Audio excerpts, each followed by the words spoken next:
তার কয়েক ঘন্টা পরে তাদের আরেক সতীর্থ জনাব হান্নান মাসুদ তিনি একবারে পরিষ্কার করে স্টেটমেন্ট দিলেন, হাসনাত এবং সার্জিস তাদের দুইজনের একজন মিথ্যা বলেছেন। সার্জিস হাসনাতের সেই স্টেটমেন্টের বিরুদ্ধে দাঁড়ালেন এবং বললেন, হাসনাত সেনাবাহিনী নিয়ে যে স্টেটমেন্টটি দিয়েছেন এটি সত্য নয়, এটি পুরোপুরি সত্য নয়। প্রথমে তারা স্পষ্ট করে উল্লেখ করলো সেনাবাহিনী নাকি তাদেরকে আমন্ত্রণ জানিয়েছিলেন, কোথায়? ক্যান্টনমেন্টের বৈঠকে। আমরা সেদিনেই তাদের এই বক্তব্যে রহস্য এবং সন্দেহের গন্ধ পেয়েছিলাম। আমরা সেদিনই গণ অধিকার পরিষদের পক্ষ থেকে বলেছিলাম আমাদের সুস্পষ্ট অবস্থান বাংলাদেশ সেনাবাহিনীর পক্ষে। এটা নিয়ে শোরগোল পড়ে গেল।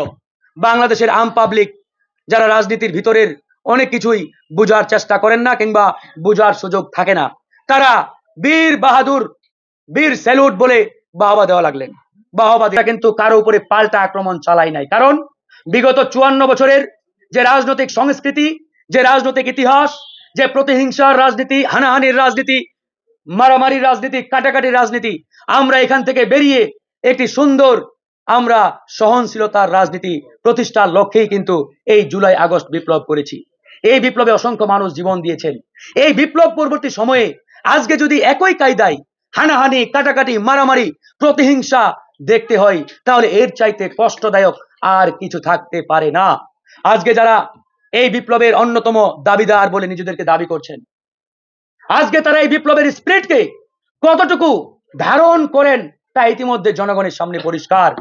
আজকে যখন তথাকথিত এই সকল ছাত্র নেতারা বাংলাদেশের স্বাধীনতা, সার্বভৌমত্বের অতন্ত্র প্রহরী, যাদেরকে আমরা সার্বভৌমত্বের দায়িত্ব দিয়েছি, বাংলাদেশের অন্যতম একটি প্রতিষ্ঠান সেনাবাহিনীর বিরুদ্ধে এরকম মুখরোচক বানোয়াট তথ্য ছড়িয়ে সেনাবাহিনীকে জনগণের মুখোমুখি দাঁড় করানোর চেষ্টা করে, এখান থেকে বুঝতে বাকি থাকে না তারা ভিন্ন কোনো এজেন্ডা বাস্তবায়নে এ সকল মুখরোচক গল্প ছড়িয়ে জনগণের সামনে সেনাবাহিনীকে দাঁড় করানোর চেষ্টা করছে।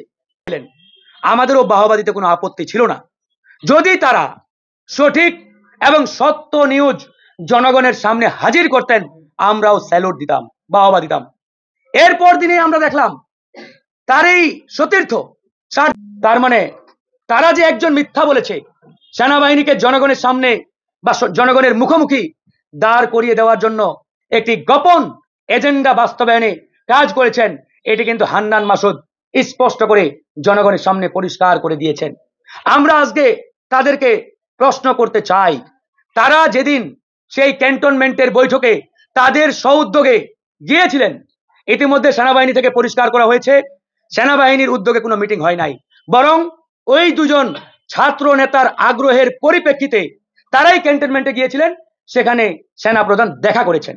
তার মানে ওই বৈঠকটি বা ওই মিটিংটি বা ওই সাক্ষাৎটি শুধুমাত্র এদের আগ্রহের কারণেই হয়েছে।